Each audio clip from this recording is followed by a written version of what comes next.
Welcome to qnawire.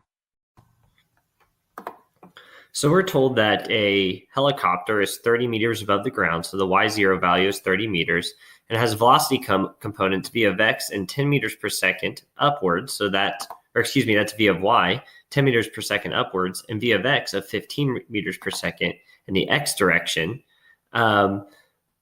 So where on the ground, relative to the position of the helicopter when she drops, should the stuntwoman have the foam mats placed to break her fall? So in order to do that, and this is part A, we're going to use the fact that the equation for y is equal to the initial value of y naught plus v initial in the y direction, which was 10 meters per second, minus 1/2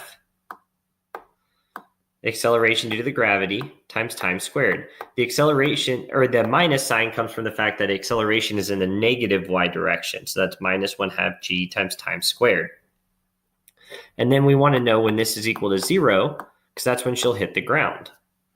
Therefore, using the quadratic equation, we find that time is equal to, and we just want the positive time, so it's going to be negative v naught y plus, because we just want the positive, the square root of v naught y squared.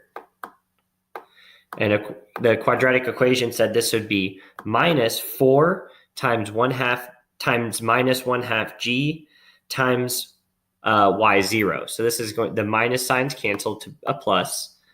The 1/2 times 4 becomes a 2. And then this is multiplied by g multiplied by y of 0. And then this is all divided by 1/2 times 2 times minus 1/2 g.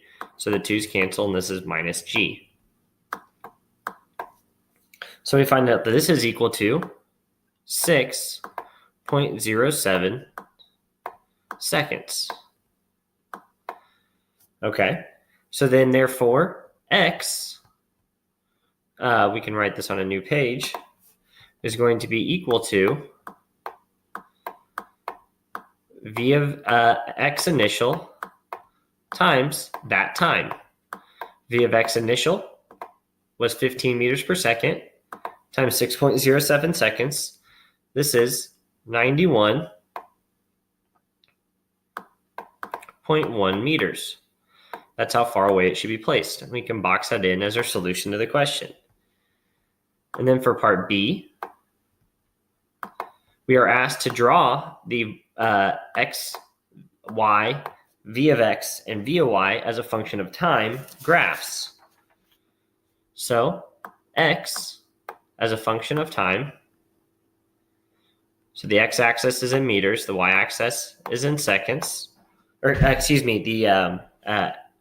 the x-axis is in seconds and the y-axis is in meters. So x as a function of time, as time increases, x also increases linearly, since x is equal to v naught x times time. Okay, so this just increases with the slope v naught x. So this is what it would look like. And of course, it stops at the time 6.07 seconds. Let's erase this time t here, and we'll rewrite it over here. So the time it stops is 6.07 seconds, which we found. And the height that it stops is 91.1 meters. So this height right here is 91.1 meters. Okay, now we can draw y as a function of time.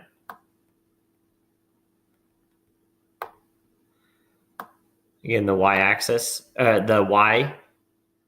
which is labeled y, is in meters, and the x-axis, which is labeled t, is in seconds. And since there's initial velocity in the y direction, but it's getting pulled down by that minus 1/2 g of t squared, of course, it's going to start at 30 meters. It's going to start going up, and then it's going to follow that 1/2 g of t squared all the way down and it's going to end at 6.07 seconds. And it's going to start, of course, here. This is 30 meters. Next, we can draw v of x as a function of time.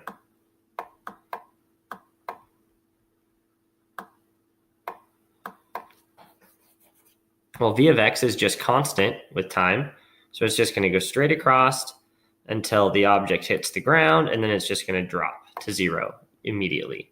And that's at 6.07 seconds, of course. And the constant velocity is 15. And these units, of course, are meters per second. And then lastly, v of y. Okay, this is time. This is v of y. This is 0, of course, here. Well, the reason I drew it down is because it's going to go negative. The velocity in the y direction initially is written here to be 10 meters per second. So it's going to start at 10 meters per second.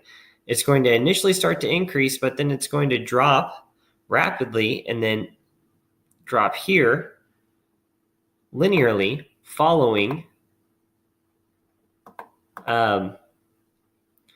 following the time derivative of this equation here, the y naught plus v naught y minus 1/2 gt squared. Since that's linearly, it's eventually going to become linear here, and it's going to stop at this time, which is 6.07 seconds. And at that time, the velocity immediately drops to 0, because that's when it hits the ground. The time here where it crosses the 0 axis the first time here is 1.02 seconds.